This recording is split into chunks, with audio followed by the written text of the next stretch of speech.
कभी सोचा है कि ये जो कैमरा का फ्लैश है या फोन की बैटरी, ये सब आखिर एनर्जी स्टोर कैसे करते हैं? अच्छा, इसका जवाब ना एक बहुत ही जाने पहचाने आइडिया से शुरू होता है, पोटेंशियल एनर्जी। तो आज हम इसी आइडिया को बिजली की इस अनदेखी दुनिया पर लागू करने वाले हैं और हम देखेंगे कि ऊंचाई और ढलान जैसे कितने सिंपल से कॉन्सेप्ट्स उन डिवाइस को पावर देते हैं जिन्हें हम रोज इस्तेमाल करते हैं। तो चलिए शुरू करते हैं। देखिए, सबसे पहले तो हमें यह बेसिक आइडिया समझना होगा कि किसी भी चीज में एनर्जी सिर्फ इसलिए नहीं होती कि वो चल रही है या घूम रही है। नहीं, एनर्जी सिर्फ उसकी पोजीशन की वजह से भी हो सकती है, मतलब वो कहां पर रखी है। इसी को हम कहते हैं एनर्जी ऑफ पोजीशन या स्थितिज ऊर्जा। बिल्कुल, और ये जो बात यहां लिखी है, ये एनर्जी स्टोरेज का आप कह सकते हैं सबसे फंडामेंटल प्रिंसिपल है। सोचिए, जब भी हम किसी फोर्स के अगेंस्ट काम करते हैं, जैसे मान लीजिए एक स्प्रिंग को दबाया या किसी भारी चीज को उठाकर ऊपर रखा, तो हमारी वो मेहनत बेकार नहीं जाती। वो सारी की सारी मेहनत उस चीज में पोटेंशियल एनर्जी बनकर स्टोर हो जाती है और वो बस इंतजार कर रही होती है कि कब उसे मौका मिले और वो वापस काइनेटिक एनर्जी में बदल जाए। और ये कॉन्सेप्ट तो हमें हर जगह देखने को मिलता है ना? किसी पहाड़ की चोटी पर रखा हुआ एक बड़ा सा पत्थर, एक खिंचा हुआ रबर बैंड, या फिर किसी डैम के पीछे रोका गया पानी। इन सब में उनकी पोजीशन की वजह से ही तो एनर्जी भरी पड़ी है, जो बस रिलीज होने का इंतजार कर रही है।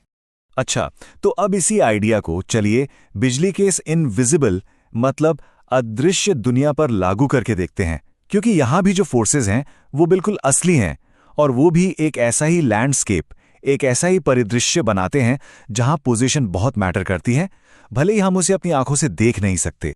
तो यहां पर एक बहुत ही इंपॉर्टेंट पॉइंट आता है।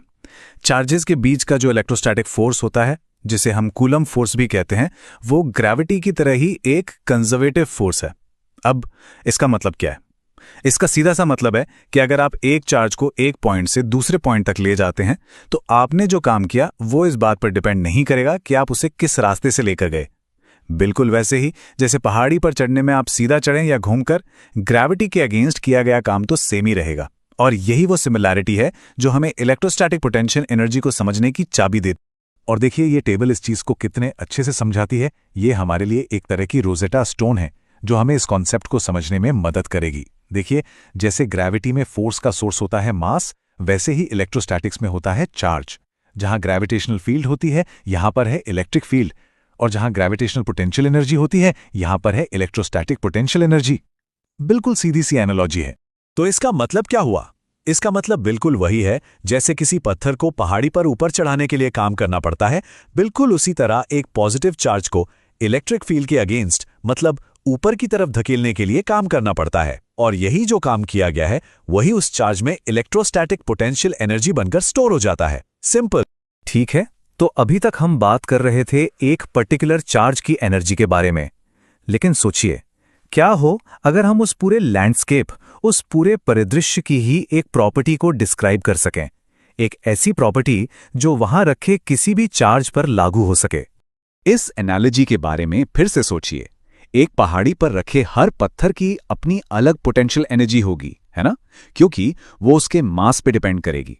लेकिन अगर हम सिर्फ उस पहाड़ी की ऊंचाई बता दें, तो ये तो उस जगह की एक प्रॉपर्टी हो गई जो वहां रखे जाने वाले किसी भी पत्थर के लिए काम आएगी। और बस यहीं पर एंट्री होती है वोल्टेज की, यानी इलेक्ट्रोस्टैटिक पोटेंशियल की। ये कुछ और नहीं, बस work done per unit charge है, मतलब प्रति इकाई आवेश पर की गई मेहनत। अब ये इस बात पर डिपेंड नहीं करता कि हम कितने बड़े चार्ज को घुमा रहे हैं। नहीं, ये उस जगह की, उस लोकेशन की अपनी एक प्रॉपर्टी बन जाती है। तो अगर हम अपनी पहाड़ी वाली एनालॉजी को ही आगे बढ़ाएं, तो वोल्टेज को इलेक्ट्रिकल एल्टीट्यूड या बिजली वाली ऊंचाई की तरह सोचना सबसे आसान है। एक हाई वोल्टेज पॉइंट का मतलब बस ये है कि हम इलेक्ट्रिकल लैंडस्केप में ज्यादा ऊंचाई पर हैं, जहां पर यूनिट चार्ज ज्यादा एनर्जी स्टोर्ड है। चलिए इस आइडिया को एक क्लासिक फिजिक्स पजल से टेस्ट करते हैं। ये जो हाई पावर लाइनें होती हैं, ये हजारों लाखों वोल्ट पर होती हैं, मतलब बहुत ही ज्यादा इलेक्ट्रिकल ऊंचाई। तो फिर उन पर आराम से बैठी चिड़िया को शॉक क्यों नहीं लगता? तो जवाब ऊंचाई में नहीं, बल्कि ऊंचाई के अंतर में है। देखिए, करंट तभी बहता है जब उसे एक ढलान मिलती है, मतलब एक हाई पोटेंशियल से लो पोटेंशियल का रास्ता। अब चिड़िया के दोनों पैर उस तार पर लगभग एक ही बहुत हाई पोटेंशियल पर होते हैं, तो उसके शरीर के आर पार कोई पोटेंशियल डिफरेंस या कोई इलेक्ट्रिकल ढलान बनती ही नहीं है। और जब कोई ढलान ही नहीं तो करंट बहेगा कैसे? सीधी सी बात है, no potential difference, no current. तो ये तो साफ हो गया कि असली खेल इलेक्ट्रिकल ऊंचाई के अंतर का है, यानी पोटेंशियल डिफरेंस का। तो अब अगला सवाल ये आता है कि हम इन अदृश्य पहाड़ियों और घाटियों का एक मैप कैसे बना सकते हैं ताकि हमें पता चले कि ढलान कहाँ और कितनी है। और इसका जवाब है इक्विपोटेंशियल सर्फेसेज में। इनको आप बिल्कुल वैसे ही समझ सकते हैं जैसे किसी जियोग्राफिकल मैप पर कॉन्टूर लाइंस होती हैं जो समान ऊंचाई वाली जगहों को जोड़ती हैं। बस वैसे ही एक इक्विपोटेंशियल सरफेस उन सारे पॉइंट्स को जोड़ता है जिनकी इलेक्ट्रिकल ऊंचाई यानी कि वोल्टेज एक बराबर होती है। अब इन मैप्स की कुछ खास बातें हैं। पहली बात, क्योंकि पूरी सरफेस पर ऊंचाई सेम है तो एक चार्ज को उसी सरफेस पर घुमाने में कोई काम नहीं करना पड़ता। दूसरी बात, बिल्कुल टोपोग्राफिकल मैप्स की तरह जहां ये इक्विपोटेंशियल लाइनें पास पास होती हैं वहां ढलान यानी कि इलेक्ट्रिक फील्ड बहुत मजबूत होती है, बहुत स्टीप होती है। और हाँ, एक बहुत जरूरी नियम याद रखने वाला है, इलेक्ट्रिक फील्ड हमेशा हर पॉइंट पर इक्विपोटेंशियल सरफेस के परपेंडिकुलर होती है, मतलब 90 डिग्री पर। और ये बिल्कुल लॉजिकल भी है। सोचिए, किसी पहाड़ी पर सबसे तेज ढलान किधर होगी? सीधी नीचे की तरफ, है ना, जो कि ऊंचाई बताने वाली कंटूर लाइंस के हमेशा परपेंडिकुलर ही होती है। बस वही लॉजिक यहां भी है। ठीक है, तो ये तो हो गई सारी थ्योरी। अब जरा प्रैक्टिकल होते हैं। चलिए इन सारे कॉन्सेप्ट्स को एक साथ जोड़ते हैं और देखते हैं कि ये सब मिलकर हमें एक ऐसा डिवाइस बनाने में कैसे मदद करते हैं जो इस एनर्जी को सच में स्टोर कर सके। तो देखिए, एनर्जी को स्टोर करने के लिए हमें एक स्टेबल इलेक्ट्रिकल हिल, एक स्थायी बिजली की पहाड़ी बनानी होगी। मतलब एक ऐसा पोटेंशियल डिफरेंस जो बना रहे। असली चैलेंज ये है कि इस हाई और लो पोटेंशियल को अलग अलग कैसे रखा जाए ताकि एनर्जी स्टोर रहे और तुरंत डिस्चार्ज ना हो जाए। और इसी प्रॉब्लम का सल्यूशन है कैपेसिटर, या जिसे हम संधारित्र कहते हैं। ये डिवाइस हमारी पोटेंशियल की समझ का एक बेहतरीन प्रैक्टिकल एप्लीकेशन है। ये बस 2 कंडक्टर्स हैं जिन्हें एक इंसुलेटर से अलग किया गया है और इसका एकमात्र काम है एनर्जी को स्टोर करना। तो आखिर ये काम करता कैसे है? बहुत सिंपल है। सोचिए, एक बैटरी है जो एक प्लेट से इलेक्ट्रॉन्स को खींचती है और उन्हें दूसरी प्लेट पर जाके जमा कर देती है।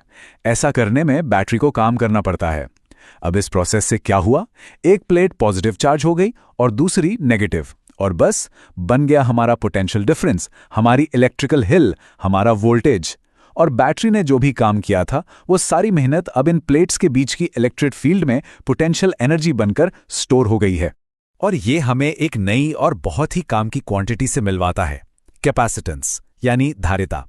कैपेसिटेंस, जिससे सी से दिखाते हैं, बस ये बताता है कि कोई कैपेसिटर दिए गए वोल्टेज के लिए कितना चार्ज Q स्टोर कर सकता है। इसको आप एक बाल्टी के साइज की तरह सोच सकते हैं।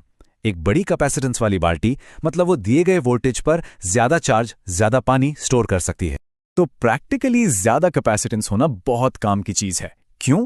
क्योंकि इसकी मदद से कोई भी डिवाइस बहुत ज्यादा वोल्टेज बढ़ाए बिना ही ढेर सारा चार्ज स्टोर कर सकता है। अब वोल्टेज ज्यादा नहीं होगा तो लीकेज का खतरा भी कम होगा। मतलब ये डिवाइस को सेफ और एफिशिएंट बनाता है।